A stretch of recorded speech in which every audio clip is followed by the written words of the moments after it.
Ponytails. Read by Scribbler.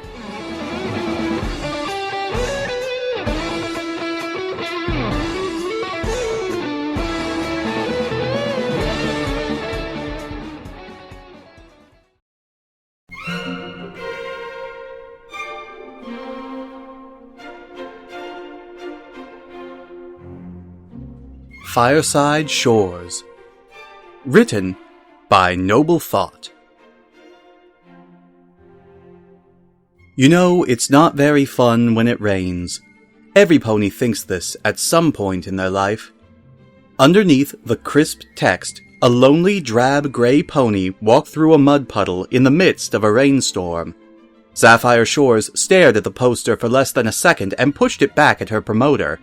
Do it! Let's make this show happen. Yes, ma'am. 3 weeks ago, Sapphire had woken up from a dolphin dream with an idea. A concert for unhappy ponies, those downtrodden by life. She wanted to show them that there were successful ponies who also had doubts and fears, that not all of life was happiness and sunshine. But to balance out those hard, rainy days, there would also be days when it was time to throw away the dreary mess and dance in the rain, splash in the mud and get dirty. Then, after the fun had been had, and before cold could seep into the soul, go home to dry off in front of a crackling, warm fire. That had been almost a month ago, and now the stage was almost set for what would be, quite possibly, the strangest show Sapphire Shores had ever put on. But the image she'd dreamed up was still set in her mind as she looked down onto the venue where she would hold her show.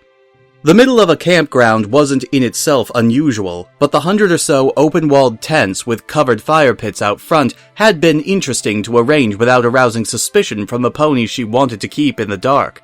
Run it down with me again, showstopper, she said to her manager. She tapped a hoof against the table and continued after a moment. We seen the fire set in the rain, and nothing but my fur and a muck. Yes, ma'am. Then the canopy comes down over you, and every pony else retires to their designated tent to watch the next set. And that's the slow set. All your backup dancers leave, and it's all you. Then you've got something else here, but I'm not telling any pony until it's time. Trust me, it'll be a surprise. I don't agree with you keeping secrets from me. I am your manager still. Just try to make sure it's lower key than the last stunt you pulled. I don't know about that, but this show is more low-key than almost any of my other shows. That should settle your fears, shall we? It does, somewhat, but I'm still worried. Showstopper tapped a roughly sketched copy of the promotional poster laying in front of her. You've never done anything like this before, Saph. This might lose you a lot of fans. I'm worried about it, honey. Trust me, I'm plenty worried. She bit her lip and paused, thoughts drifting back to the swim with the dolphins in her dreams, then continued. Something tells me I need to do this show. More than that, I want to do this show. There's just too much sadness out there in the world. I want to show them, all of those sad ponies, that there's more to life than the gloom that comes with the rain. The pony of Pop climbed atop the table and held her hooves to the ceiling as though reveling in the rain, and called to the sky with a joyful shout. The rain can be joyful. It brings life. The rain is there with you, not against you. She came back down and tapped a hoof on the figure of the sad-looking pony. If only they could see it. If only for 1 minute. I'm sure they will. Showstopper looked away for a long moment. That was beautiful, Saph. She snuffled and snagged a tissue with a spell. I hope so. She climbed back down and swept her mane back, coming back to business with her usual mercurial style. How are the ticket sales? Sold out in minutes. Ponies are already speculating on the street why you only had 100 tickets. Already, scalpers are trying to sell their tickets for hundreds of bits apiece. Shameless vultures. And you've already identified those tickets and had them confiscated, right? Sapphire looked at a hoof critically in the light, a thrill thrumming through her as she waited to hear the report. Yes, ma'am. Any ticket that tries to be scalped has been taken away, per your instructions. Showstopper sounded almost giddy as she flipped a page on her clipboard, but she waited for her employer's question. And given to some young foal in the shelters, right? Sapphire's hooves glittered with silver enamel in the bright light of the trailer's makeshift meeting room. She fancied that she could see her own eyes glinting deviously back at her in the reflection. Of course! Not a one of those has shown up for scalping yet! Her manager sounded equally pleased at the results. How many of the original 100 got taken away? She could feel it. Her plan was going to work. She was going to teach those filthy roaches a lesson about taking enjoyment away from some less fortunate filly or foal in exchange for cold bits. Excitement bubbled up, barely contained. Every single one. Sapphire Shores laughed and slapped the table with a hoof before prancing about the room, cackling like a mad pony. It took her a long stretch of time to recover from her mirth and skip back to the table. Those greedy sons of goats! I knew they'd do something like this. They're not fans, they're rats! She smiled, showing her teeth. She'd won, and she knew it. You know what to do now, right? The extra tickets are already being spread around per your instructions. Are you sure we have enough tents? More than enough! She waved a hoof at the window, where already there were a dozen work crews hauling in piles of canvas, rope, and pre-built covered fire pits. I knew this would happen, but I didn't want to give away my hoof before the game was up. There was a reason she was so successful. No pony could read a crowd like Sapphire Shores, and the crowd demanded a show. She would give them a show that none of them would have ever expected. Just wait, showstopper. You ain't seen nothing yet.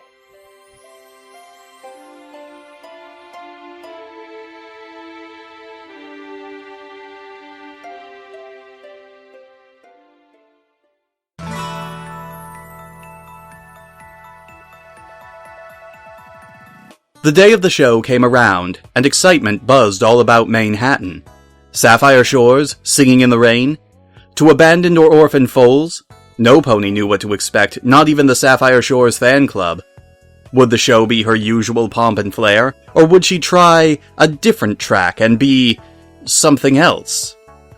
Whatever the answer to that question, rumors and rumors and rumors abounded throughout the city and all across Equestria. Perhaps 500 orphaned or abandoned foals would be attending, with chaperoning provided by the Manhattan Shelter for Foals. All of them were excited to be there. All except one filly, who wasn't orphaned, and certainly wasn't abandoned. I don't see why we got tickets, Sweetie Belle grumbled, repeating it for the fourth time. She held up the blue foil ticket in the sparse light offered by the campfire crackling just outside and looked critically at her name stamped into the surface. Why do you drag me all the way out here anyway? She, Applebloom, and Scootaloo were sitting in their designated tent, while a unicorn mare with a heavy raincoat and umbrella hat sat outside with a badge that read, Volunteer, SSFC. Both of her friends glanced at each other, then at their chaperone outside. Do you remember when we went to Canterlink to fix Rarity's costume? Applebloom said finally. Yeah, but I don't... Realization struck her then. She'd had a chance to talk with the pop singer afterwards, briefly, and she vaguely remembered that both Scootaloo and Applebloom had also had a talk with her. She couldn't have imagined at the time that it had been more than both of them cheering incoherently. Apparently, she was wrong. We might have mentioned to Sapphire Shores that you're a really talented singer, but you don't like to. Scootaloo said, looking down at her own blue foil ticket. Applebloom nodded, picking up the conversation from Scootaloo. And we might have also mentioned that you weren't a big fan. Then she got this look, kind of like you, sweetie, when you're planning something. Scootaloo finished. What? That doesn't make any sense. Why would she... She picked up the other item that had come with the ticket. Did either of you get an envelope? Scootaloo looked at the envelope briefly, then back down at her ticket. Wait, you got an envelope too? Why didn't you say something? I would have, but you two were so gaga for Sapphire Shores the whole trip that I'm surprised you remembered to breathe. The intermittent squealing still rung in her ears, and she had to resist the urge to poke at them with a hoof. Let me see. Applebloom snagged the envelope between her teeth before Sweetie Belle could do anything. And you ate it? She asked Scootaloo, holding it tight so that Sweetie couldn't snag it back without tearing it. Do not open until 6 p.m. sharp, came the answer. Twisting her head sideways, she stared at it for a moment longer. Excuse me? She asked the volunteer outside. Do you have the time? It's probably about time. The volunteer said, lowering her rain goggles to wink at her. You might want to read what's in the envelope. The unknown mare wandered away then, only to be replaced by another in an identical raincoat.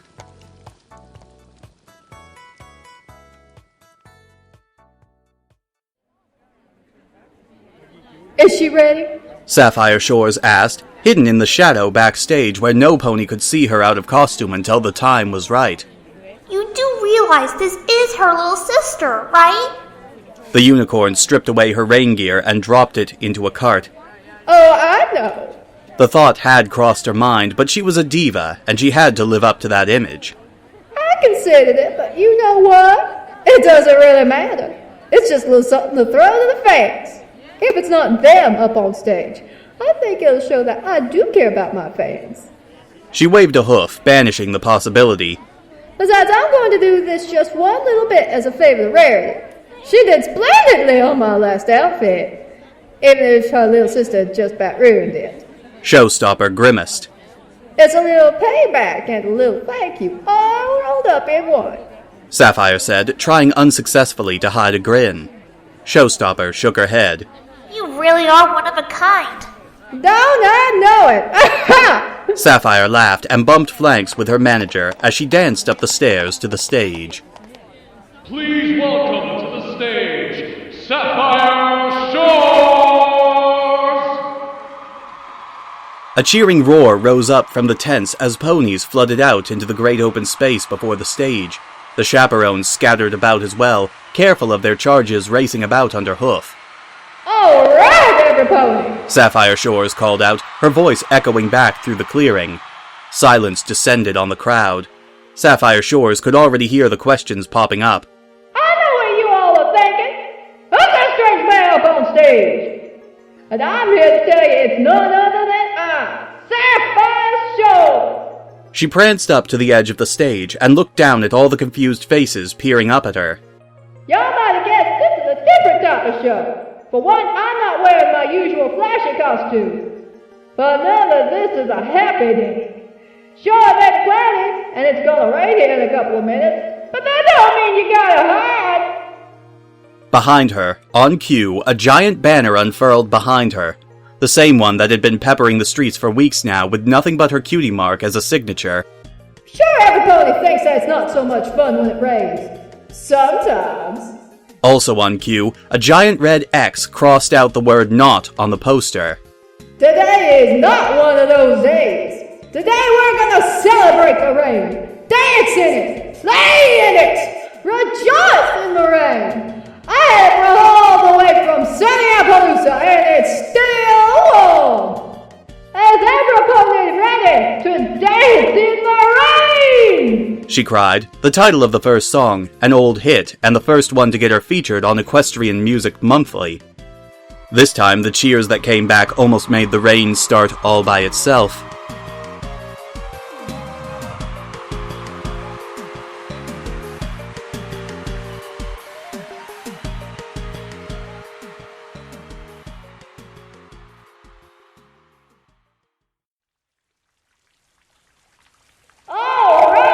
She called out to her young fans, wet and drenched as she was. Her mane, normally curly and worn up against her ears, fell almost to her shoulders and clung like tape to her coat. She called again for them to settle down. Warm the rain might be, but already she could feel the cold start to seep past her coat into her bones, and they wouldn't be any better. It was time to settle down into the slower, more peaceful segment. Overhead, a canopy unrolled itself and cut off the rain. Chaperones! Let's get our young fans to the tent and start those fires! The stagehands brought out a large metal fire pit and set about making a fire for her to warm herself with. The rain might not be so sad, but there comes a time when the warmth of a crackling fire and the presence of a good friend is all the comfort you need while the rain drums down on the roof. She waited for the excitement and energy of the vigorous trio of songs, Dance in the Rain, Shout the Rain Away, and Thunderclap Throwdown, to fade away, giving her fans a chance to retreat to their tents and settle in with good friends, both old and, hopefully, new. None of you is alone. You might have come here without a friend, without family, without anything but a hope that someday that might change. I hope. No, I wish for that day to be today. Look to your companions, your friends. You are not alone. You have friends, even if you hadn't met them before today. You have family, even if all you share is each other. You are, each and every one of you, special. There was some scattered hoof stomping, but no pony seemed to know what to expect next. This was a Sapphire Shores that had never been seen before. It's time to sing something that isn't mine. You all know my songs. They're lovely, full of pop, but not a lot of emotion. I can admit that. I want my songs to make you happy, to feel the verve pulse of life. But there are also times when there's a need to contemplate, to think, and relax. This is a song that I've had in my personal collection for a long time. And I hope that they don't mind if I use it tonight. There was a pause, and she watched as the one filly she wanted to sing with her tonight looked around, surprised that the cue had come so early in the show. Now, I can't sing this one alone, and I know I didn't give her a lot of time to look over the lyrics, but her friend said she'd be up to the challenge. A wide applause rose from the tents as hundreds of hooves struck the ground. Come on up here, Sweetie Belle, and help me sing You're My Best Friend by Princess. What? No. Sweetie Belle shouted. No. I didn't think she would actually call out my name. I was just going to... What, Sweetie Belle? You're an amazing singer! You can do this! Apple Bloom pushed her friend gently, guiding her towards the stage. Do you remember when you sang at Fluttershy's cottage? And when we were getting ready for the talent show? This isn't any different than those times. Not any different. How can you say that? There's hundreds of ponies here. What if they don't think I'm very good? What if they laugh me off the stage? Scootaloo pushed her a little further. We're your best friends, Sweetie Belle. No matter what happens up on stage, we'll always be here for you. That's not very encouraging. Sweetie Belle squeaked. Except it was. She felt a warm tingling in her heart that just wouldn't stay quiet. You really think I can do this? Sing in front of... She waved a hoof, taking in the whole of the campsite. We do! Apple Bloom said, pushing herself close. Of course you can! What would she do if she failed? The question still nagged at her, but, with her friends by her side, she felt it didn't matter that much anymore. I'll do it. Up on stage, Sapphire Shores was watching her, expression inscrutable through the rain. Sweetie Belle watched her for a long breath, then stood up straight and lifted her head. She could do this, and her friends were there to back her up. We'll be right here! Apple Bloom added, then gave her a final push and trotted back to the tent. Thanks, guys. Somehow, walking through the rain and up to the stage, it felt like she was walking into her future. That, with every step she took, she was getting closer to something truly remarkable, something that could change her life forever. Her step lightened, her heart began to race, and before long she was running, then galloping, and up on the stage beside a pop singer that she barely knew, ready to sing and bare her soul in front of a crowd of ponies with whom she had just finished dancing and splashing in the rain. They were her friends, all of them, but there were two that were her best friends. She could do this, for them and for herself. Are you ready, Sweetie Belle? Sapphire Shores asked, standing beside the blazing fire. I am.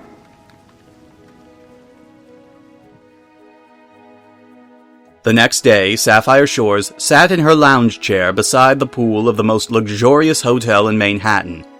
Beside her, Showstopper went over the financial reports, the news reports, and all of the other fiddly details of being a pop star that Sapphire Shores was more than happy to let her handle. And the enchantment to make the mud non-stick, 750 bits. 400 tent rental for 1 day, 250 bits. 400 portable fire pit rentals for 1 day, 400 bits. Ah, Nothing like a good hit to the pocketbook for a charity show. She laughed and waved the pool pony over to refill her triple fruit omnirita. How much did the charity drive take in? Skipping ahead? Fine. Showstopper rolled her eyes and flipped through the thick sheaf of paper until she found the one. 14,995 bits. Taking out the Charity Foundation's administrative fee, that comes to just under 13,000 bits. Good. That's better than last year's. How about the press? How are they taking this? I've seen nothing but a couple of negative reviews. The rest appear to be mostly positive. I think you helping that filly get her cutie mark had something to do with it. Did you plan it? Plan it? Oh no! You can't plan to get a cutie mark. I just helped her see what she really enjoyed. Her manager didn't look all that convinced. Well, whatever you planned, it really set the Manhattan gossip wheel turning. Already there's rumors, false of course, that you and Rarity hooked up and concocted this plan just so you could— False! My, I really am getting too devious. Sapphire grinned over her drink at her manager's dumbfounded expression. Oh, you were gonna add something? Well, maybe I should clarify. Me and Rarity hooking up is false. That bit about us concocting the plan? Well, that part's true. behind my back? Why am I not surprised? You always seem to pull the craziest stunts when I'm not looking. However did you convince me to be your manager again? It feels some days like you will manage me. Oh, well, I'm truly sorry about that. You are an excellent manager, but She shot her manager that smile again. you still ain't seen nothing yet, Showstopper.